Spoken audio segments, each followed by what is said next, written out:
अब 86 नंबर साखी है। आगे सीढ़ी सांकरी पीछे चकनाचूर, परदातर की सुंदरी रही धक्का से दूर। पर्दा कहते हैं आवरण को, पर्दा कहते हैं ढांकने वाली कोई चीज़, पर्दा, जिससे कि वो पर्दा उसे कहते हैं जिससे उधर की चीज़ स्पष्ट दिखाई ना दे, उसे पर्दा कहते हैं। लोग कहते हैं ना गेट में पर्दा लगा दो, खिड़की में पर्दा लगा दो। पर्दा इसीलिए लगाया जाता है ताकि बाहर के लोग देख न सकें। पर्दा सी आगे सीढ़ी सांकरी पीछे चकनाचूर, परदातर की सुंदरी रही धक्का से दूर। पर्दा अर्थात अविद्या रूपी पर्दा है। सुंदरी माने विषयासक्ति, धक्का माने किनारा, तट, अर्थात कल्याण का रास्ता, उद्धार का पथ। साहेब कहते हैं आगे सीढ़ी सांकरी पीछे चकनाचूर। कोई राहगीर ऐसे रास्ते से गुजर रहा हो जो आगे सकरा रास्ता हो, वहाँ पहुँच गया हो और चढ़ाई बहुत ऊंची हो और ऊंचे उसको चढ़ना है। एक उदाहरण छोटा सा कबीर साहब ने दिया। तो अब उसकी चढ़ने की हिम्मत टूट रही है, तो पीछे मुड़कर देखता है तो पीछे भी बहुत उतरना पड़ेगा। दोनों के असमंजस में पड़ जाते हैं कि अब पीछे भी कैसे उतरूं, चढ़ने की हिम्मत नहीं और पीछे उतरने की भी शक्ति नहीं। तो ऐसे असमंजस में पीछे उतरूं तो गिर जाऊंगा, चकनाचूर हो जाऊंगा, और आगे चढ़ूं तो सकरी सीढ़ी है, इस पर भी चढ़ पाना कठिन है। तो साहेब कहते हैं पर्दा तर की सुंदरी। इसी प्रकार से पर्दे के भीतर रहने वाली सुकुमारी सुंदरी नारी हो और वह नौका पर बैठ कर के समुद्र की यात्रा कर रही हो, बीच में तूफान आ गया हो, झंझावात आ गए हों, हवाएं जोर से चलने लगी हों, लहरें उठने लगी हों तेज तेज, और नौका हिलने लगी हो और धूप भी निकल आई हो, तो धूप भी सहन नहीं हो रही है और हवाओं के झोंके से नाव हिलती डुलती है तो डर भी लगता है। तो मन होता है कि अब नाव से उतरूं कैसे, बीच में कूदूं तो समुद्र में डूब जाऊं, और बैठी रहूं तब भी इसमें खतरा दिख रहा है।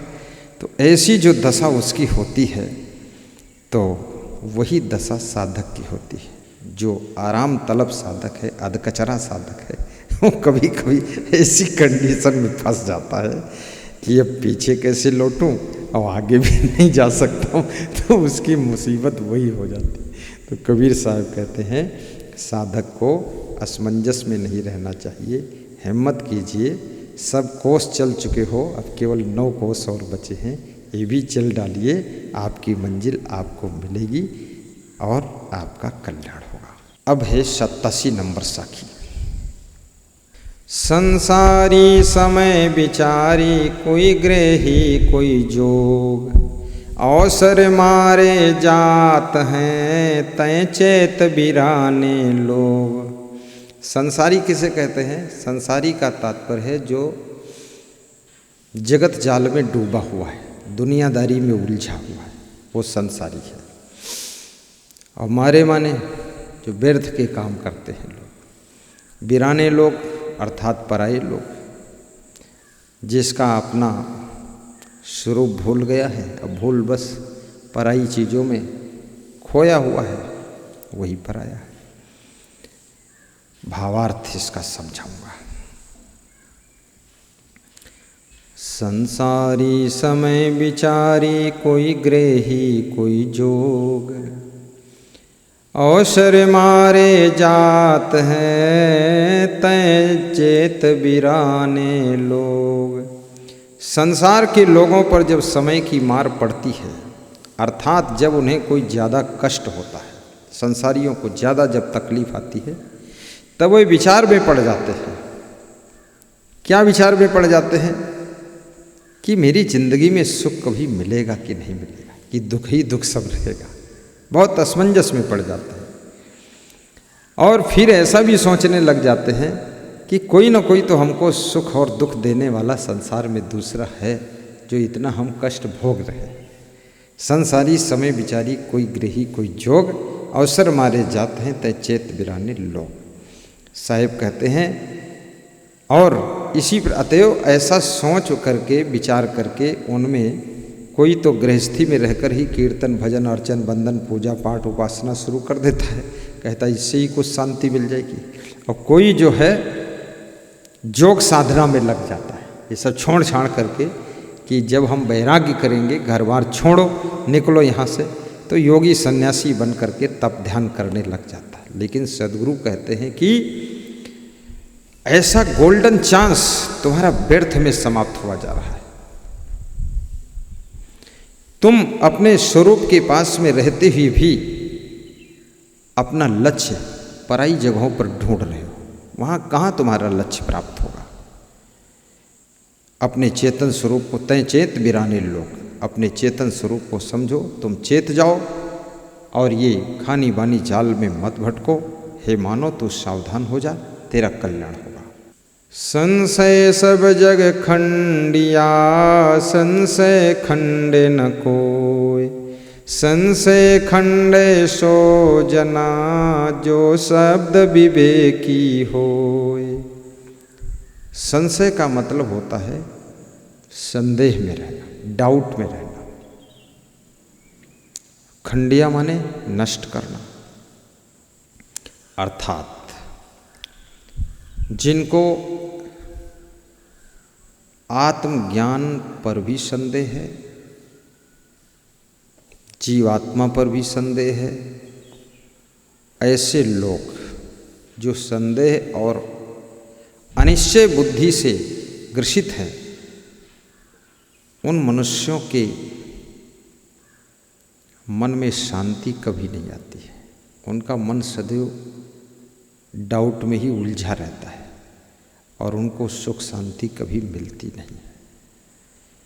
तो इस संशय ने, अनिश्चय ने सबके सुख शांति का खंडन कर दिया, सुख शांति को नष्ट कर दिया। लेकिन कोई ऐसा विवेकवान नहीं है जो संशय संदेह अनिश्चय का खंडन कर सके।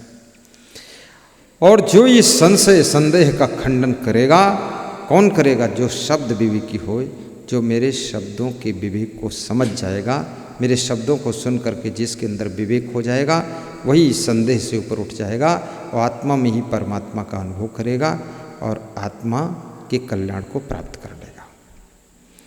संशय सब जग खंडिया, संशय खंडे न कोय, संशय खंडे सो जना, जो शब्द विवेकी होय।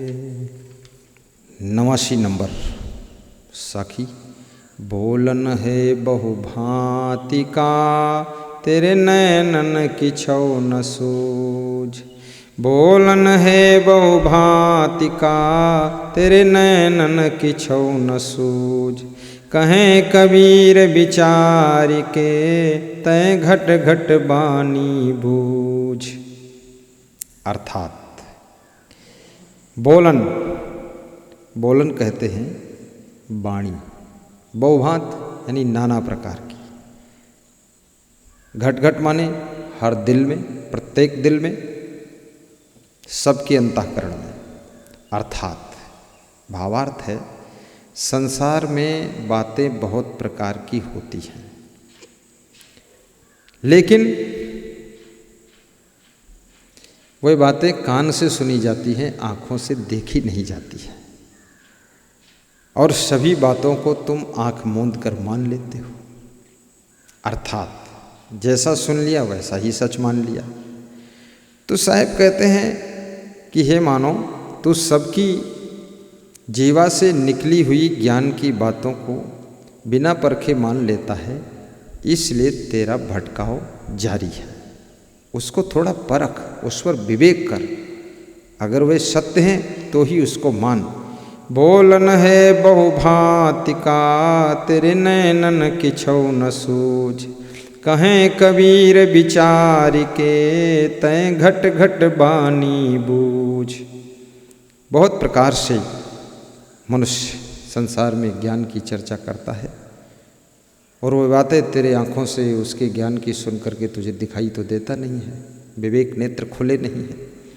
कबीर साहब कहते कम से कम स्वयं विचार कर लो और हर घट में जो लोग विश्वास करके बैठे हैं उनको सही ज्ञान दे करके उनको सूझबूझ प्रदान करो और स्वयं सूझबूझ वाले ज्ञान को ही स्वीकार करो। मूल गहे ते काम है तय मत भरम भुलाओ, मन शायर मन साल हरे बहे कतहु मत जाओ।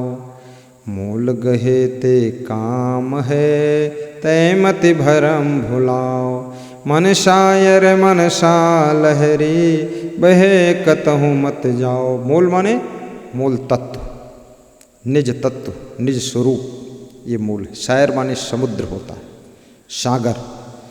मनसा माने मन की इच्छाएं, लहर माने तरंग होती है जो समुद्र में लहरें उठती है। अर्थात मूल गहे ते काम है।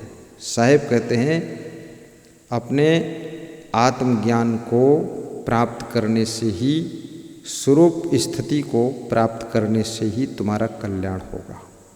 तय मत भरम भुलाओ, हे साधक तो इस भरम में मत भूल, इधर उधर मत भटक। मन शायर, मन समुद्र है और मन की इच्छाएं ही लहरें हैं।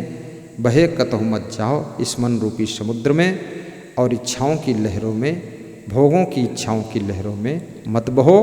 आप अपने निस्वरूप को समझो, उसी को ग्रहण करो तो तुम्हारा कल्याण होगा। बोलो सद्गुरु भगवान की जय।